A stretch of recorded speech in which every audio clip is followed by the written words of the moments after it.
What's up, folks? Good Sunday afternoon. Hope you guys are doing good so far today.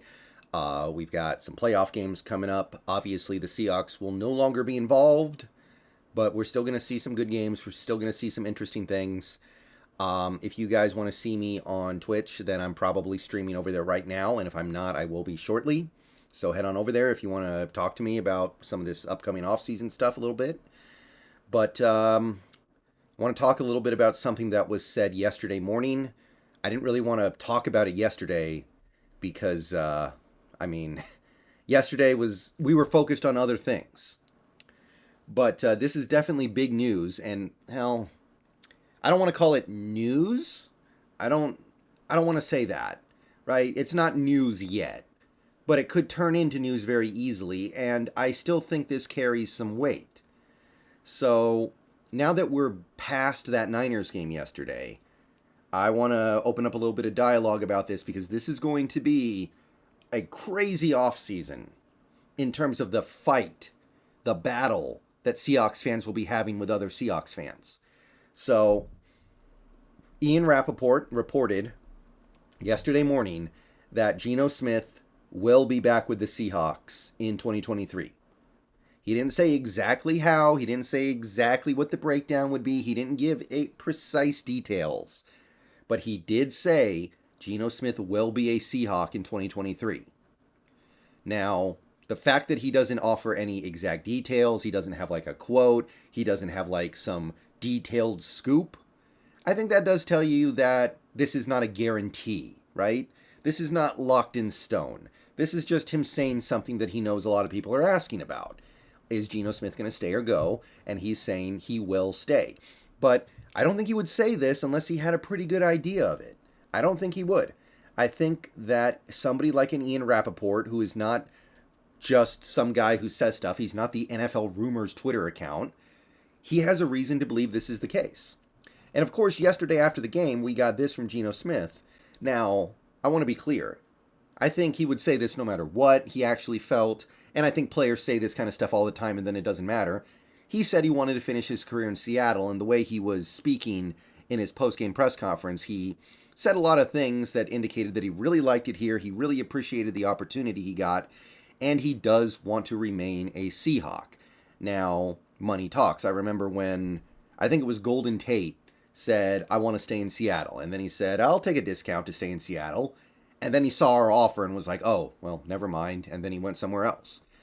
But we're seeing some real tea leaves. We're reading the tea leaves here, and it seems like Geno will stay. So this is going to be a big battle this offseason because I don't think it's going to happen immediately. You're going to have the Seahawks fans who are very pro-Geno. You're going to have the Seahawks fans that are very anti-Geno. And just like last offseason, we had fights over Russell Wilson. You had the Wilson camp and then the anti-Wilson camp. And they fought like crazy last offseason.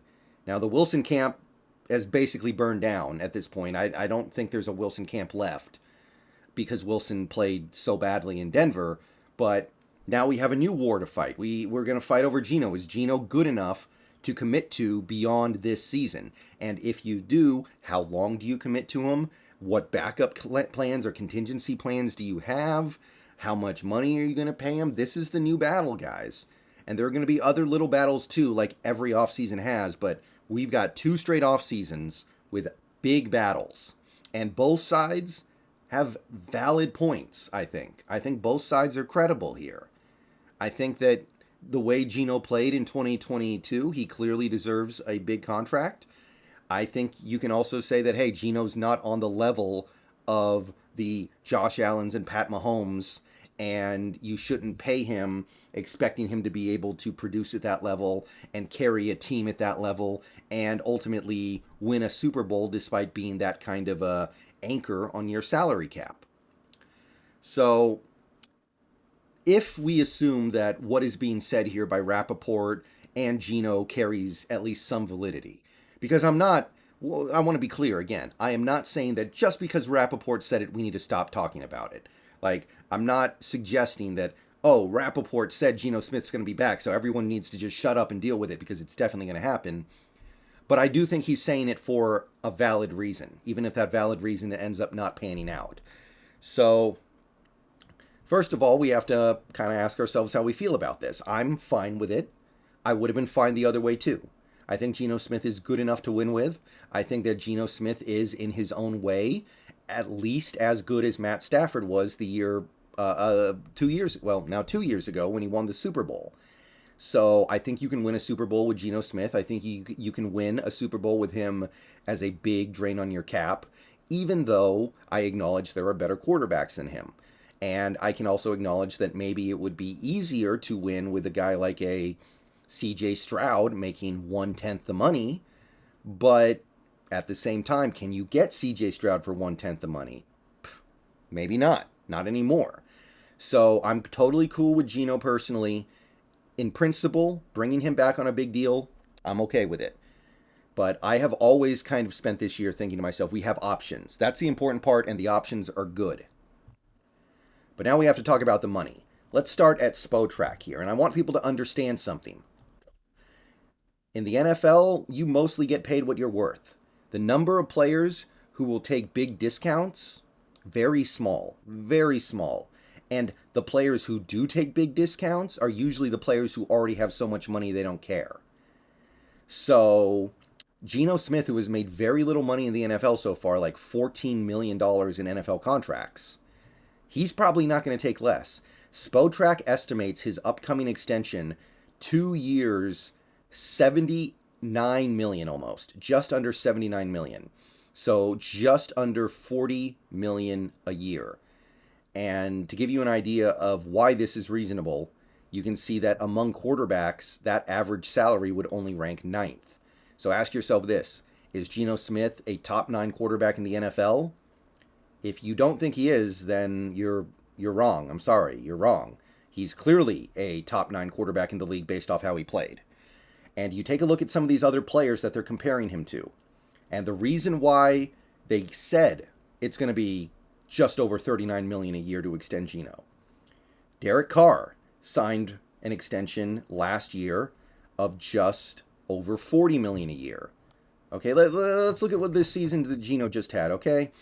70% completion, barely a winning record, got into the playoffs, 4,300 yards plus a few hundred rushing, 30 touchdowns, 11 interceptions, QB rating of just over 100.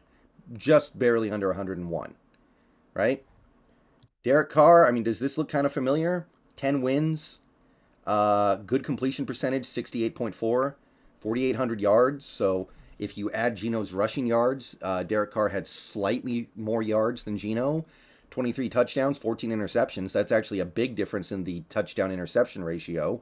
QB rating is actually a little bit lower, 94, actually. So Geno was actually a good amount better. And by the way, the Raiders' offense in 2021 was ranked 18th in scoring.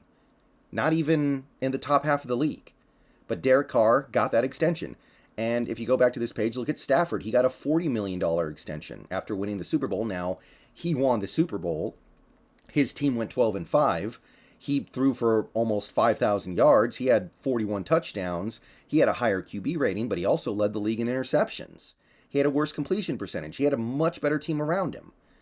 So, to argue that Geno Smith doesn't have the ability to argue that he can get this kind of money, you're wrong. Now, should we give him that kind of money? That is the discussion we need to have. So, for my part, I'm hoping it can be a little bit less than this. I'm looking for something more in the vein of like $35 million a year. $35 million a year to Geno, 2 years, $70 million. I'm okay with that. I don't have a problem with that. It would still, it would not even be top 10 among quarterbacks, I don't think. So if you don't think Geno's a top 10 quarterback, then I'm sorry, but the NFL is a what have you done for me lately league, okay? Geno's not going to get a big pay knock just because he wasn't good in previous years when, by the way, he mostly wasn't even playing. Like, that's the thing guys gotta understand here. It's not like Geno was terrible and throwing 800 interceptions every year and then suddenly out of nowhere he's good. No, he wasn't playing. Okay, it's a little bit different. All right, if Geno had been our starter in 2021 and he sucked and then he had this year, then I would be like, okay, let's be careful here. But that's not what happened. He played 3 games, played okay in them, and then this year he came in and played really good. That's different because the previous year he didn't play really. The previous year, I don't think he was even in the league. So it is what it is, people. It is what it is. I think I could see Geno go for about $35 million a year, but it's hard for me to see him taking less. 2 years, $70 million, 3 years, $105 million, something like that. If he takes less than that, then he's doing us a favor. He is. He absolutely is. On the open market, he would get probably something close to this, assuming people are willing to actually look at what he did. Not just look at him and go, oh, that's Geno Smith. His nickname is Cat P, I think. He got punched in the jaw one time. He's the guy who did this. He did this when he was with the Jets. He did that when he was with the Jets. No. Looking at what he did in 2022, this is what he deserves. All right? I don't think you're going to be able to trick him into taking less. Maybe he takes a little bit less. But the quarterbacks who are willing to do that are few and far between. And frankly, the ones that do are the ones who have already made big money already. Geno has not done that. So I expect Geno to ask for close to this amount. I think it's going to be a little bit less ultimately, but I think you're going to see it land somewhere in that $35 million a year range, and I can live with that. That's fine. Nothing wrong with that. Okay, I will see you guys later today. I hope to see you on Twitch. Might be another video later today, but I might just let the playoff games play out. We'll see here.